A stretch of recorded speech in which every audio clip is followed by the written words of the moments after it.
Praise the lord. యేసుక్రీస్తు వారి పరిశుద్ధమైన నామంలో మీ అందరికీ వందనాలు, శుభాలు తెలియపరుస్తూ ఉన్నానండి. దేవుడు మనకు అనుగ్రహించేటువంటి ప్రతి ఒక్కటి సమాధానమైనవే కానీ హానికరమైన కావని దేవుని వాక్యం సెలవిస్తుంది. దేవుడు ఏమి ఇస్తున్నాడో అది మనకి శాశ్వతంగా ఉండాలని సమాధానమైనవే ఇస్తున్నాడు. ఈ లోకంలో చూసుకున్నప్పుడు ఏ వస్తువు తీసుకున్నా కూడా అది మనకి హాని చేసేటువంటిదిగా మారుతుంది.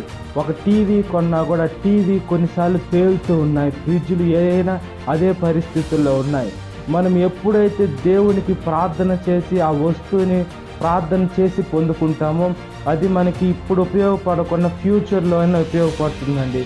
దేవుడు మనకి ఈ లోకంలో దేవుని వాక్యం అనే బైబుల్ ఇచ్చాడు. అది ప్రజెంట్ ఉంటుంది, పాస్ట్ జరిగిపోయింది చెప్తుంది, ఫ్యూచర్ కూడా బైబుల్లోనే ఉంటుంది. అంటే అది మనకు సమాధానకరమైంది.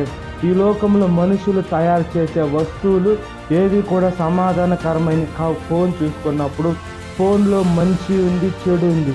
ఈ లోకంలో అనేక మంది యవనస్తులు ఫోన్ ద్వారానే అడిక్ట్ అయిపోయి ఈ లోకంలో ఉన్నటువంటి పాపం చూసి చెడిపోతూ ఉన్నారు.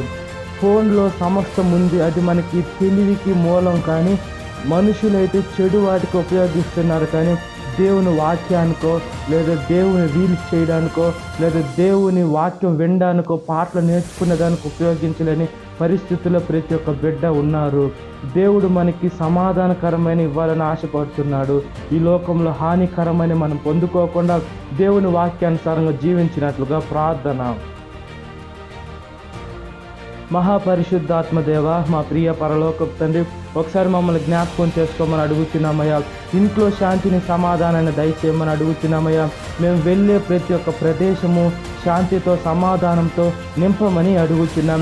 ఈ లోకంలో ప్రతి ఒక్క పాపం తీసివేయండి అయ్యా. మాలిన్యపు వస్త్రాలు తీసివేసి మీ పరిశుద్ధమైన, మీ ప్రశస్తమైన, మీ అమూల్యమైన వస్త్రాలతో మమ్మల్ని అలంకరించమని ప్రాధాయపడుతున్నాం. ఈ లోకంలో ఎటువైపు ఏ వస్తువు కొన్నా కూడా వారంటీ, గ్యారంటీ లేదా మనుషులైన మాకు కూడా గ్యారంటీ లేవు. వేసే ప్రాణానికి ఎప్పుడైతే మీ కాపుదలను మేము కోరుకొని ప్రార్థన చేసి బయలుదేరుతామో మీ కాపాడే దూతలు వచ్చి మమ్మల్ని కాపాడుతాయి. కాబట్టి ప్రతి ఒక్క వేసే పరిస్థితులు మిమ్మల్ని ముందు పెట్టుకొని నడిచే భాగ్యాన్ని ప్రసాదించండి. సాతాను శోధన ప్రతి ఒక్క బిడ్డను విడుదల దయచేయమని, ఈ వాక్యం విన్న ప్రతి ఒక్క బిడ్డని పేరు పేరు వచ్చిన జ్ఞాపకం చేసుకోమని, ఈ దినకాలపు దేవునితో నింపమని నజరేయుడైన యేసుక్రీస్తు వారి పరిశుద్ధమైన నామంలో మిక్కిలి వినయంతో అడుగుచున్నాను నా పరలోకపు తండ్రి. ఆమేన్. Praise the Lord. God bless you. Have a great day.